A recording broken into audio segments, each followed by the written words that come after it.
So it's time for a front hedge chop and drop. Summer's pumping. A lot of rain. Mexican sunflowers are going crazy.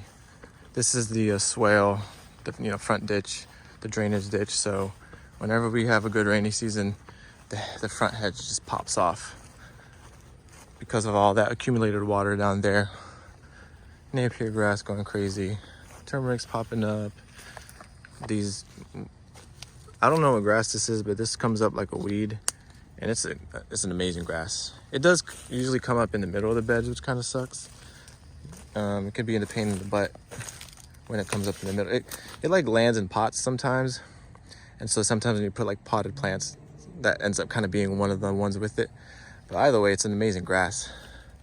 I love working with this grass when it's not in a pain in the butt kind of position. But anyways, nice Mexican sunflower as well. I use this one for propagation, so I'm going to keep that one. But the rest of them, I'm going to cut and make light for the turmerics and these brugmansias, the trumpet flowers. They take from cutting very well, and they can tolerate some shade conditions, I've heard. And obviously the flowers are just spectacular. So it's the new addition. Whoops. So yeah, just wanted to make the quick little before. You can see the earleaf acacia is pumping growth over there. So yeah, let me just do one more before. Yeah, plants grow fast this time of year, so I'm trying to keep up. All right, y'all, the managing is done. I just did it. I'm a little out of breath, but knocked it out. I really didn't pay much attention as to where I'm putting the biomass. Just lay it down. It's right there. Summertime, mosquitoes are out. You gotta work quick. I can't spend time thinking about stuff like that. So everybody got a fair amount of Mexican sunflower, and yeah, this riparian edge, it's going to be much more resilient now with all that biomass soaking in the intense rain runoff and all that stuff. So let's see. Yeah, you can just see the difference. I'm trying to see if I can point out anything, but I think it's just better on this end, this side.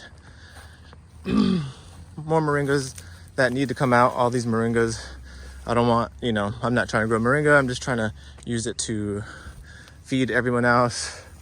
So I'm probably going to come through, cut a bunch of the moringas back just so they're sticks, and then let the mulberries have all the love. And obviously the bananas got more sunlight now. So let me check on that sugar apple tree that I told y'all about last time I did an update here. Sometimes when the turmerics pop up, I lose things because wow, look at this thing. This thing put on growth. Wow. Yeah, now that the Mexican sunflowers are gone, they're gonna have much more sunlight to keep pushing growth. And same with these moringas. Prune all these moringas back, and this little baby is going to love it. As are the brugmansias. So that's gonna be the next step. I'll do that real fast. It doesn't take long to do the moringas, and you'll see that process too afterwards. So the moringa's been beheaded, all of them.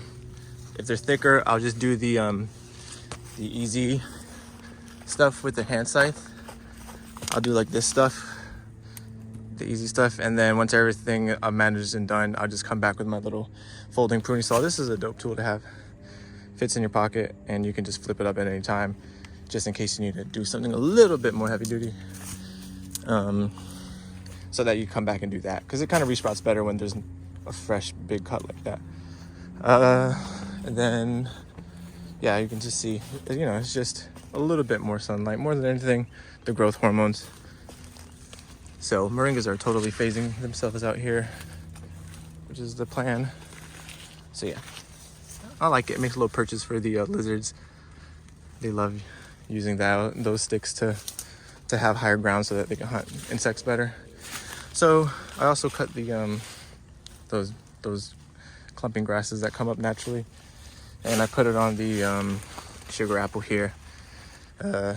So I was a little bit more selective this time around compared to the Mexican sunflower. Gave a little extra to that. Decided I should have maybe gave it an extra to the Brumansia line here, the trumpet flower line, to keep the weeds at bay. But sometimes you drop it somewhere and you don't feel like picking it back up. Whatever, that's fine. Just got to keep moving. But yeah, I should have it would have been a better decision to flank this and make this stronger so that weeds don't encroach. But I think I'm gonna do another area too, so we'll see if I get around to it. Peace. So this is the next task, this hedge here. This is the fence line to my neighbors. And like I said before, fence lines are super important. I have this epic wall of Mexican sunflower next to the fence line, but it is a little bit of a headache. In hindsight, I probably wouldn't have planted Mexican sunflowers so close to a fence, just because it's so much work. They sometimes slip through the fence and you have to like pull them out. It's just a lot of work. And as the system grows and it doesn't need Mexican sunflower anymore, I can rip them out. I'm going to. I'm sick of the Mexican sunflowers being here, honestly.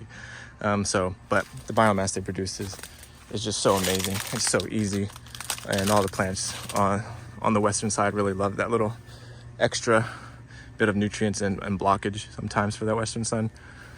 So I'm gonna get to it because I really want to see this fence line clear. So yeah. All right, y'all, excuse the heavy breathing. I'm trying to get these videos out so I can go back inside. So first things first, I did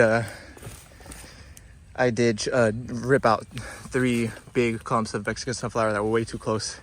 I just figured, well, why don't I just give it a shot with my hand scythe with the heavy handle. You can get 2 hands and kind of just like rip all the roots around something and just pull it out, with that hook. Really advise any agroforester to get used to working with like hooked curved blades, because man, it's a game changer. You can just do so many things you can't do with a machete. So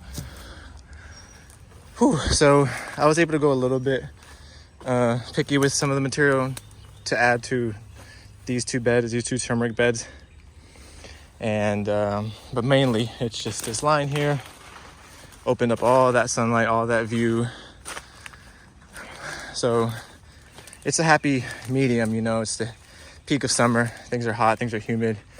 You have to really take advantage of really cloudy days that don't rain, because there's less sun, it doesn't drain you, and there's a little bit less mosquitoes because it didn't just like rain, and sometimes that just brings them out. So even though I was tired from work, during the summer, you have to take those opportunities. You have to, because sunny summer days here in Southwest Florida, forget about it. It's too hot. It's too hot to do anything when the sun's out in the summertime and it's humid as hell. Mosquitoes all over you. So anyways, that was it. That was the little flurry for today. I if there's enough light, I'll film this as well. But you can see there's just a bunch of cassava and stuff that could get pruned, like I did over here. Moringas, castor, just opening up sunlight for the turmeric, which is my target. And of course the stray pineapples that are there and stuff like that, and anything else that's down there. Obviously those have to go as well, those grasses, but just trying to chip away at it and try to film on a more regular basis instead of doing it all at once kind of thing. So I think I'm starting to like that flow a little bit. It gives me a little built-in break. But yeah, that's it. Let's see if I go anymore. I don't think so. So I just want to do a little PS about the Mexican sunflowers that I ripped out. I made a video on this before, but this is like the most ideal propagation material for super dry conditions. So I made a whole video about that. You can check that out. But just a nice little reminder always, if you do rip out like chunks like this because it's encroaching, if you just leave this out, it's going to dry and rot and maybe actually just root in the summertime. It'll just root right there. So either do something with it, because it will kind of just root, or use it strategically to your advantage, because this will take, no matter the conditions, it's gonna be dry for like weeks, and it'll push new growth. So anyways, most people know that, but just another little tiny tip.